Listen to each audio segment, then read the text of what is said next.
ये देखिए, ये सारा पथरीला रास्ता है, इसमें कोई रास्ता नहीं है, मतलब प्रॉपर रास्ता नहीं बनाया गया। यहाँ से बहुत कम ही लोग आ रहे हैं ऐसा सूचित हो रहा है, नहीं तो थोड़ा तो रास्ता दिखाई देता। यहाँ पे नहीं रास्ता है कोई। ये रास्ता पहले वैद्यनाथ जाएगा, फिर नानी मोटी पनौती, मतलब ब्रह्मेश्वर तीर्थ, ब्रह्म तीर्थ, या फिर आप कुंभेश्वर तीर्थ बोल सकते हैं। ठीक है, वो चक्र तीर्थ में आता है शायद। कुंभेश्वर तीर्थ बड़े तीर्थों में से है, और तीर्थ स्थान वहाँ पे महत्व बढ़ जाता है, क्योंकि बहुत सारे बड़े बड़े देवताओं ने तपस्या रही वहाँ पे। ठीक है, तो अपन चलते हैं आगे।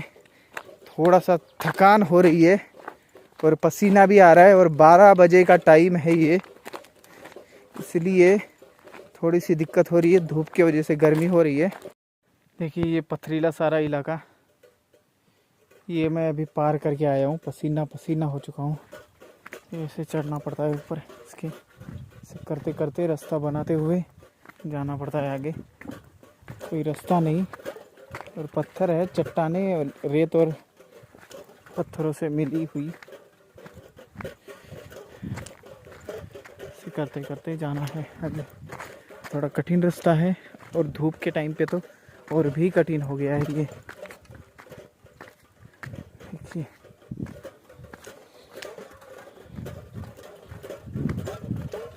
यहाँ से मैया थोड़ी सी मुड़ गई है, एक कटाव है।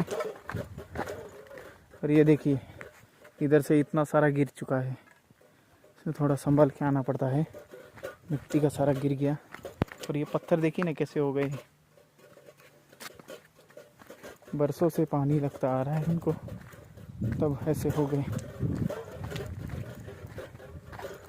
कुंभेश्वर वैद्यनाथ जा रहे हम, वैद्यनाथ पहले आएगा, और अभी तो बहुत दूर है दोस्तों, क्योंकि यहाँ से मुड़ा बहुत बड़ा है मैया का, और ये किनारे वाला रास्ता भी इतना इजी नहीं है, देखिए ना कैसा है। इस वजह से धीरे धीरे जाना पड़ेगा, तसल्ली से जाना पड़ेगा। एन दोपहर में आ गया मैं तो क्या कर सकते हैं, जैसी मैया की इच्छा वैसे हम पहुंच गए। आप ये पीछे रास्ता देख रहे हैं, ये वाला रास्ता काफ़ी कठिन रास्ता है, धीरे से आना होता है। और यहाँ पे ये आगे पेड़ पौधे होने के कारण मगरमच्छ का डर रहता है इधर। और यहाँ से मैया बहुत सुंदर दिखती है, आगे वाला तट भी दिखता है, बहुत सुंदर है, शांत एकदम। अब आगे हम बढ़ रहे हैं इस साइड, देखिए अभी इस टीले से होते हुए ऊपर जाएंगे, ऊपर से फिर नीचे उतर जाएंगे, फिर मैया थोड़ी दूर चली गई है उधर, देखिए ये वाला। ठीक है, चलते आगे। दोस्तों बहुत ही थक गया हूँ, और देखिए ये पूरी रेत है, रेत भी गर्म है, और ऊपर से धूप भी ज़्यादा है। एन दोपहर में हूँ, और मैया थोड़ी यहाँ से दूर है हो गई है, मतलब ये सारा रेतीला इलाका है, और मैंने भोजन भी नहीं किया, ये हो गया प्रॉब्लम। तो अब आश्रम थोड़ा दूर ही लग रहा है, बहुत कठिनाई जा रही है, और क्या है रेत में पैर धंस रहे हैं, इस वजह से ज़्यादा आगे बढ़ा भी नहीं जा रहा, जल्दी जल्दी चला नहीं जा रहा। बहुत कठिन रास्ता है, और धूप है ज़्यादा। कोई बात नहीं, ये जैसे जैसे तपता जाएगा बदन, और जैसे जैसे हमको कष्ट होंगे ना, वैसे वैसे हमारे पाप क्षीण होते जाएंगे, पाप कटते जाएंगे। जो भी हमने छोटे मोटे अनजाने में भी पाप किए होंगे, वो सब मैया काट देगी, और एक अच्छा इंसान नया बनेगा इस कष्टों से। ठीक है, चलिए। और अनुभव भी आते हैं ना, अभी यही बातें मुझे याद आएगी कि कितना कठिन रास्ता था, बहुत कठिन, गर्मी सारा तरीके से तप रही है। और वहाँ उसमें से मैं गया एन दोपहरी में। चलिए चलते हैं, वैद्यनाथ जी ने बड़ी मुश्किल से दर्शन दिए, अब देंगे दर्शन तो हम करके ही जाएंगे।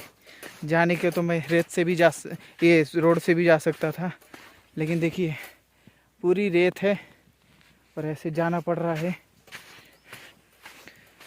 चलिए, पसीना पसीना हो चुका हूँ।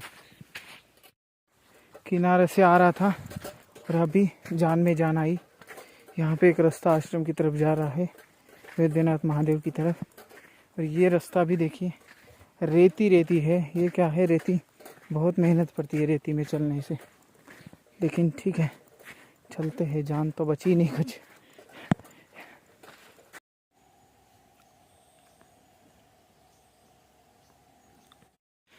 ये है वैद्यनाथ जी के ठीक सामने वाला छोटा सा आश्रम।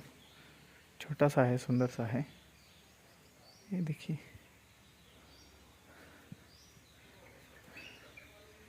मैं यहाँ पे पेड़ के नीचे जो है उस बरामदे में रुका हूँ कि यहाँ पे अभी कोई है नहीं। और ये कुटिया है महाराज जी की। देखिए, है ना सुंदर। चलिए, वैद्यनाथ जी के दर्शन अभी थोड़ी देर में कराता हूँ मैं।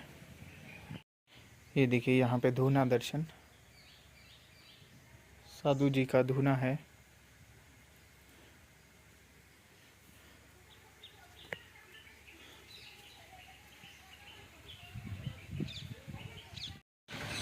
दोस्तों, ये है वैद्यनाथ जी।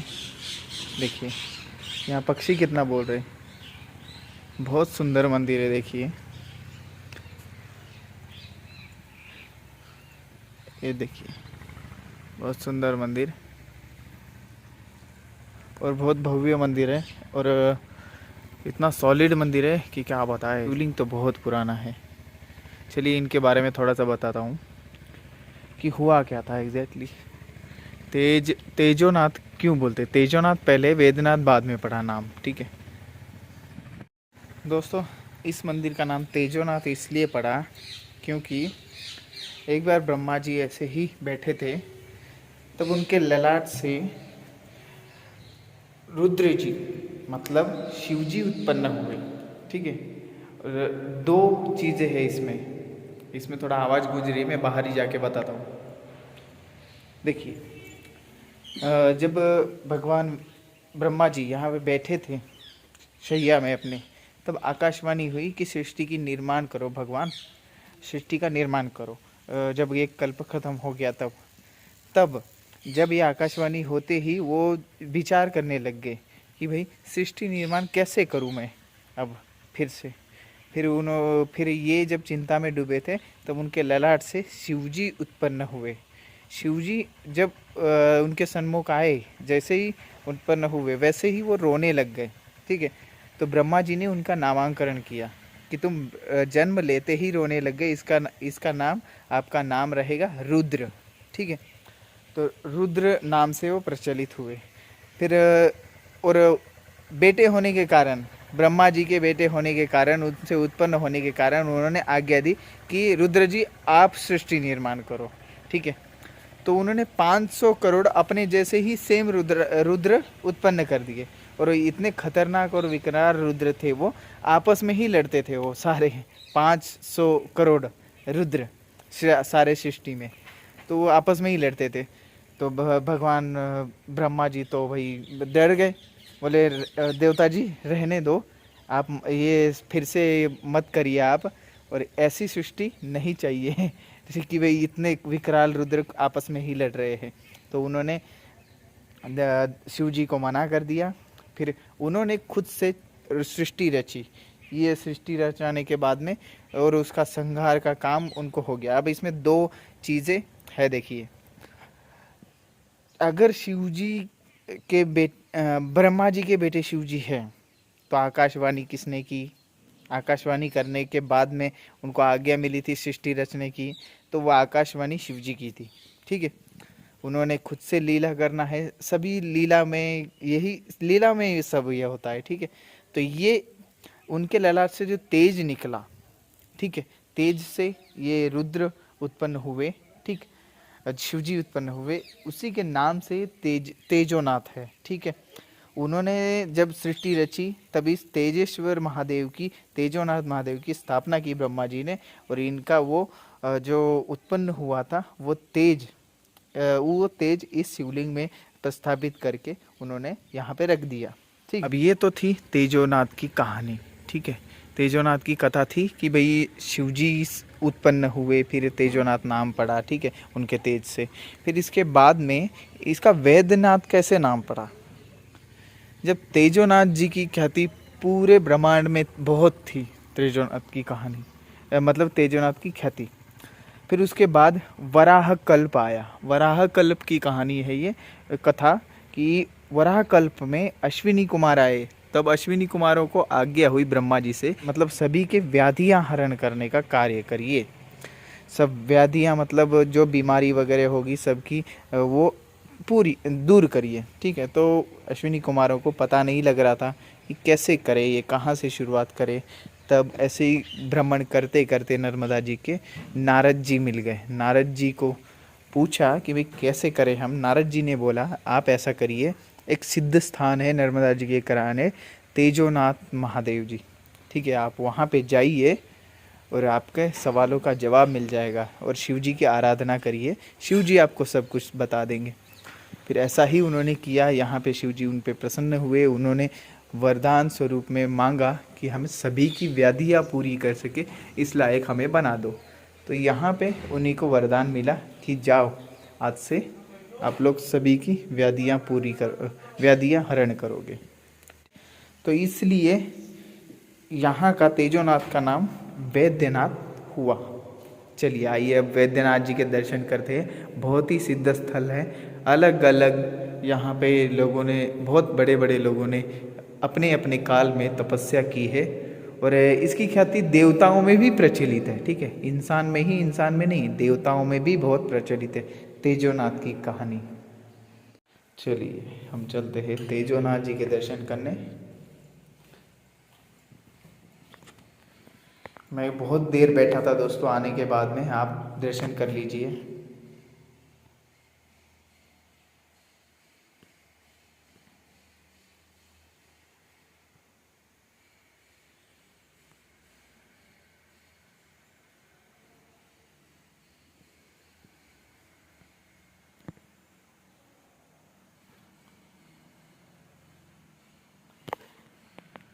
दोस्तों तेजोनाथ जी का जो शिवलिंग है वो बहुत प्राचीन है, जैसे कि दिख रहा है। ठीक है, ये शिवलिंग तो बहुत ही ज़्यादा सुंदर शिवलिंग, ठीक, हाथ से बनाया हुआ शिवलिंग है। और ये मंदिर जो ऊपर बना है वो 450 450 ऐसे बनाया हुआ है, लेकिन शिवलिंग बहुत पुराना है। दोस्तों तेजोनाथ जी की ये जो जगह है, तेजोनाथ जी का मंदिर इतना ये नहीं था जितनी ये जगह बहुत प्रचलित थी देवों में। और उसके बाद में जिसको सिद्धि जल्दी चाहिए थी, जो बहुत बड़ी बड़ी सिद्धियाँ यहाँ पे हुई तेजोनाथ जी के यहाँ पे, इसलिए यहाँ पे बहुत महत्व है इस स्थान का। एक मैं बात और बता दूं, नर्मदा पुराण में इनके बारे में और एक प्रचलित है कि अगर आप किसी चीज़ के डॉक्टर हैं तो यहाँ पे आके दवाइयाँ दान करना, ठीक है, या फिर इनके दर्शन करना, अनुष्ठान करना, इससे ना आपका जो डॉक्टर जो गुण है वो डॉक्टर वाला वो और भी ज़्यादा विकसित होता है। किसी भी चीज़ के डॉक्टर बहुत सारी चीज़ों के होते हैं। ठीक है, तो यहाँ पे आ सकते हैं, वैद्यनाथ जी के दर्शन कर सकते हैं। एक और कहानी मिलती है, कथा मिलती है हमारे वैद्यनाथ जी के, तेजोनाथ जी का जो वर्णन किया जाता है वो गरुड़ जी द्वारा है। ठीक है, चलिए मैं उसकी बताता हूँ कहानी। दोस्तों एक और कथा मिलती है तेजोनाथ जी के बारे में, महात्म्य मिलता है उनका कि यहाँ पे गरुड़ जी की तपस्या है। गरुड़ जी को तपस्या यहाँ पे करनी पड़ी 15,000 साल। वो क्यों करनी पड़ेगी?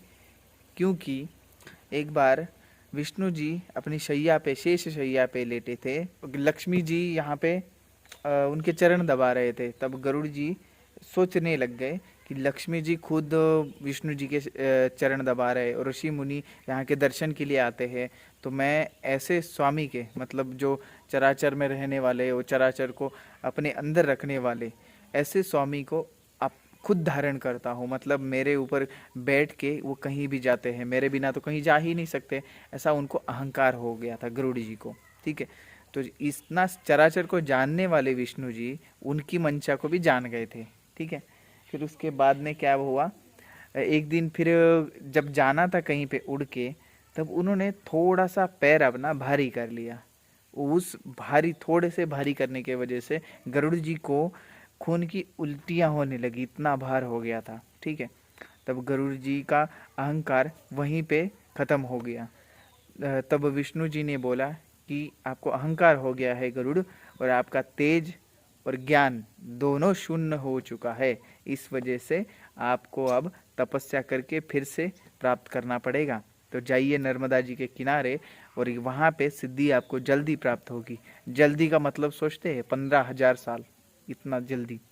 हम तो कहाँ ही है, परिक्रमा करते हैं 4-5 महीने में घर चले जाते हैं, तो इतने में क्या ही मिलेगा हमको। गरुड़ जी को 15,000 साल करने पड़े, तो हम तो मानव है तुच्छ। ठीक है, उन्होंने बोला आपको तपस्या करनी होगी, आप जाइए। और तेजोनाथ स्थान है उस टाइम, ये तेजोनाथ तो थे ही, तेजोनाथ स्थान है, वहीं पे आपको तेज प्राप्ति और ज्ञान प्राप्ति फिर से हो जाएगी। जब ये सब हो जाएगा तभी आप हमारे फिर से वाहन बन सकते हो। तो इसके बाद गरुड़ जी आए, उन्होंने यहाँ पे तपस्या की, फिर उनको तेज प्राप्ति हुई, ज्ञान प्राप्ति फिर से हुई, फिर वो फिर से उनके हमेशा के लिए उनके वाहन बने रहे। ठीक है, तो ये है तेजोनाथ की कहानियाँ और तेजोनाथ की कथा। और महात्म्य बहुत बड़ा है वैसे, और 3 ये कथा हमें प्रचलित मिलती है। ठीक है, तेजोनाथ शिवजी से शुरू हुए, ठीक, उसके बाद में गरुड़ जी आए, फिर बाद में अश्विनी कुमार आए, ऐसे कल्पानुकूल चलता रहा। ठीक है, तो ये वैद्यनाथ इसलिए कि अश्विनी कुमारों की वहाँ पे सिद्धि हुई यहाँ पे। ठीक, और तेजोनाथ इसलिए कि तेज से प्रकट हुए, इस वजह से तेजोनाथ। ठीक, ये प्राचीन मंदिर 450 साल पुराना बनाया गया है, और इसका एक शिलालेख यहाँ पे मिलता है। ये देखिए, शिलालेख अभी तक वैसा का वैसा रखा हुआ है, बहुत सुंदर।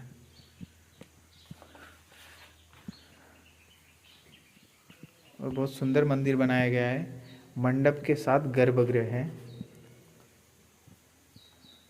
और ये आगे यज्ञ कुंड अभी बनवाया गया है। और मैया जी यहाँ तक तो पहुँच नहीं पाते, मतलब दूर रह जाते हैं ना इधर से मैया जी। 2 शिवलिंग यहाँ पे भी।